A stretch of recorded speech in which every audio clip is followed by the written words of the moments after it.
From Paris, France, you're watching CardioSource video news coverage of ESC 2011. Hello, I'm Tony DeMaria here at the European Society of Cardiology meetings in Paris, France, representing CVN. And I'm here with Chris Cannon to bring you the highlights of this European Society of Cardiology meeting. The biggest news so far, I think, Chris, is the ARISTOTLE trial, the trial of apixaban in patients with atrial fibrillation. Well, this has been long awaited. It's the third of the new oral anticoagulant trials, has spectacular results. The top-line findings were that the primary efficacy endpoint, preventing stroke or systemic embolism, was superior. Interestingly, driven by a reduction in ischemic hemorrhagic stroke, largely. Also, mortality was lower, and so really a big win. And major bleeding also significantly reduced. So, all of the endpoints exactly what we'd be hoping for with the new anticoagulant. Very exciting, and everybody's talking about it, but it took them 14,000 patients to show this reduction. So in fact, the absolute reduction in mortality was actually relatively small, less than 1%. It's true that fortunately in AFib, stroke and death are relatively infrequent in the population as a whole, but obviously being able to improve on that in high-risk patients will turn into a bigger absolute benefit. I think one of the biggest problems in AFib is that so many patients aren't treated at all. And now we have agents that are convenient. This agent's twice a day, 5 milligrams twice a day, no INR testing needed. And so it hopefully can open the door to treating more patients in whom there'll be less bleeding and reductions in stroke. Oh, absolutely. The convenience factor is really fabulous. And I guess for the practitioner, one of the issues is going to be, well, now you have apixaban, you have rivaroxaban, you have dabigatran, and how does one choose between these agents, all of which have shown a favorable profile relative to warfarin?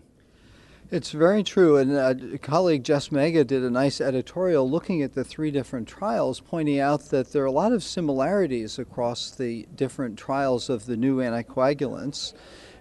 Just dabigatran at the U.S. approved dose of 150 milligram had a reduction in ischemic stroke. All of them showed a reduction in hemorrhagic stroke, and the trends on mortality were similar, although significant only with apixaban. And so moving the field to the new anticoagulants, I think, is helpful to have three different agents to say that, look, the era of warfarin is probably passing. Yeah, certainly for new patients, it looks like that's true. For patients who've been well controlled for years on warfarin, I think my own feeling has been probably to let them go ahead with that therapy. Interestingly, people often like the contact with the INR checking, and that's another healthcare interaction, which is probably beneficial. But the very high and low INRs always scare me, and so this may be something that, slowly there'll be transition, but Sure. Exciting time. Again, we can reverse warfarin relatively quickly. Specific reversal agents for the new thrombin or 10A inhibitors haven't been identified yet. That's true. There's a poster being presented here of an agent that can reverse a 10A inhibitor, and so exciting stuff, not approved yet, but work being done in that area. No question. Now, one of the other most interesting studies that came out was the so-called cream and sugar study, where they adapted the principle of glucose tolerance testing to triglyceride tolerance testing. They gave a heavy cream and fat dose to look at triglycerides, and what they found was that in patients who were glucose intolerant, triglycerides really were of no significance. But in patients who were not glucose intolerant, then the inability to handle triglycerides actually was a predictor of events. So it may be that in the future we'll be giving people loads of fat and cream to see how they handle it.